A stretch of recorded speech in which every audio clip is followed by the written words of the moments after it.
Χρόνος. Ουσιαστικά το πολυτιμότερο αγαθό της ζωής. Αλλά στην πραγματικότητα ποτέ δεν εκπαιδευτήκαμε να σεβόμαστε την αξία του. Το 90% της ανθρωπότητας ανταλλάσσει το χρόνο του με χαρτιά κάποιας ονομαστικής αξίας που κάποιοι οργανισμοί του κόσμου μπορούν και διαχειρίζονται την τιμή. Με αυτόν τον τρόπο το πολυτιμότερο αγαθό μας έχει γίνει ο απόλυτος αφέντης μας. Χρειαζόμαστε χρόνο για να δώσουμε κάπου, για να ανταμοιφθούμε.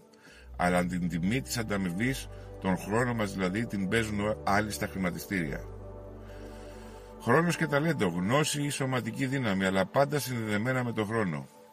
Αν κάποιο γεγονός, ο οργανισμός εξέλιξη δημιουργεί σημείωση της αξίας των ονομαστικών χαρτιών με τα οποία ανταμοιβόμαστε, τότε συνεχίζουμε να δίνουμε τον χρόνο μας, ίσως και περισσότερο από αυτόν, αλλά να βάλουμε ως αντάλλαγμα μικρότερη αξία από ό,τι είχαμε πριν.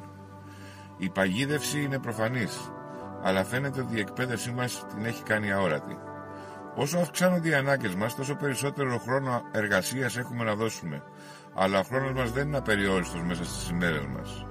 Ο μόνος τρόπος για να νικήσουμε την ψευδή μας σύμβαση για τον χρόνο και την αμοιβή είναι να δημιουργήσουμε μια ιδιότητα ή μια εργασία που θα μας πληρώνει με πνευματικά ή κληρονομικά δικαιώματα. Δηλαδή να δίνεις χρόνο μια φορά, αλλά να σε πληρώνει για πάντα. Οι συγγραφείς ακολουθούν αυτή τη διαδικασία, οι καλλιτέχνες, οι αστέρες, το Hollywood, οι ζωγράφοι, αλλά δεν μπορούμε να είμαστε όλοι ικανοί ταλαντούχοι. Ένας άλλος τρόπος για να αποφύγετε την παγίδα του χρόνου και των αμοιβών είναι να κλέψετε τον χρόνο των άλλων. Χρησιμοποιώ τον όρο κλέβω, καθώς θεωρώ την όλη διαδικασία του χρόνου και των αμοιβών λάθος και άδικη. Πώς μπορείτε να κλέψετε από τους άλλους? Δημιουργείς μια γνώση, είτε υπηρεσία ή ένα προϊόν, που εν μέρει διδάσκει σε άλλους και αυτοί παράγουν το δικό τους κομμάτι, μέχρι να ολοκληρωθεί το προϊόν σου. Τους πληρώνεις με τον χρόνο, αλλά πουλάς το προϊόν σου σύμφωνα με την αξία που έχεις δημιουργήσει γι' αυτό. Αυτό κάνουν τα εργοστάσια με τους εργάτες τους. Σας μαθαίνουν να ψήνετε ένα μπιφτέκι και το πουλάνε ως χάμπουργκερ. Σας πληρώνουν ως εργάτη, αλλά χτίζουν αξία στο προϊόν τους και έτσι πληρώνονται πολλαπλασιαστικά με τον χρόνο σας. Αυτός είναι ο κόσμος μας. Με τον χρόνο να έχει πάντα την υψηλότερη αξία, και όσοι το έχουν καταλάβει να χρησιμοποιούν κάθε είδους τρόπους για να πάρουν λίγο από τον χρόνο των άλλων ανθρώπων και να πάρουν υψηλότερη απόδοση στα χαρτιά αξίας. Κάποιοι χρησιμοποιούν το κεφάλαιό τους και κάνουν υπαλλήλους. Κάποιοι χρησιμοποιούν τις γνώσεις τους. Κάποιοι χρησιμοποιούν μια μυστική του συνταγή. Αλλά πάντα το μεγαλύτερο μέρος του κόσμου μας παραμένει παγιδευμένο στην κακή διαχείριση του χρόνου. Το 90% είναι παγιδευμένο σε αυτό που θέλει, που ονειρεύεται, που τολμά να κάνει λόγω του χρόνου και της αξίας που του έχει δώσει.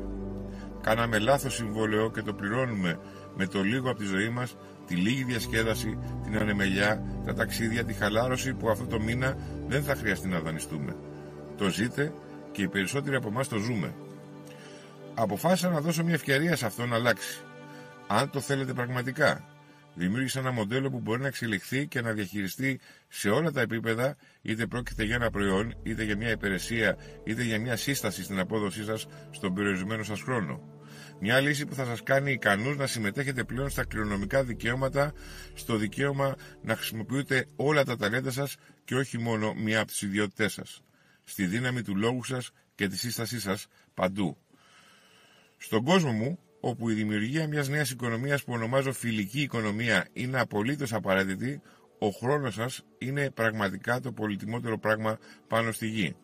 Έχοντας αυτό σαν μπούσουλα, δημιουργώ λύσεις και στρατηγικές όπου εύκολα, έξυπνα, λογικά και με αυτονόητο κοινό συμφέρον μπορούμε όλοι, αν το επιλέξουμε, να αλλάξουμε το μέχρι σήμερα λανθασμένο συμβόλαιό μας με τη ζωή. Το πρώτο εργαλείο είναι το σούπερ μάρκετ των ανθρώπων. Θα ακολουθήσουν πολλά ακόμα. Το μόνο που μένει είναι να δείτε και να καταλάβετε το μέχρι χθες λάθος σας στη σχέση σας με τον χρόνο σας και να με εμπιστευτείτε ώστε να καταφέρω να μετατρέψω τον χρόνο που σπαταλάτε καθημερινά σε παθητικό εισόδημα από πνευματικά δικαιώματα. Δεν φταίω εγώ για το πώς είναι τα πράγματα σήμερα, δεν τα δημιούργησα εγώ. Είναι δική μας ευθύνη να αναγνωρίσουμε το λάθος και να το διορθώσουμε. Είμαι εδώ για να σας διδάξω και να σας δείξω ότι αν θέλετε να το διορθώσετε, υπάρχει τρόπος και μπορεί να γίνει. Ζητήστε μου να σας δείξω τον τρόπο.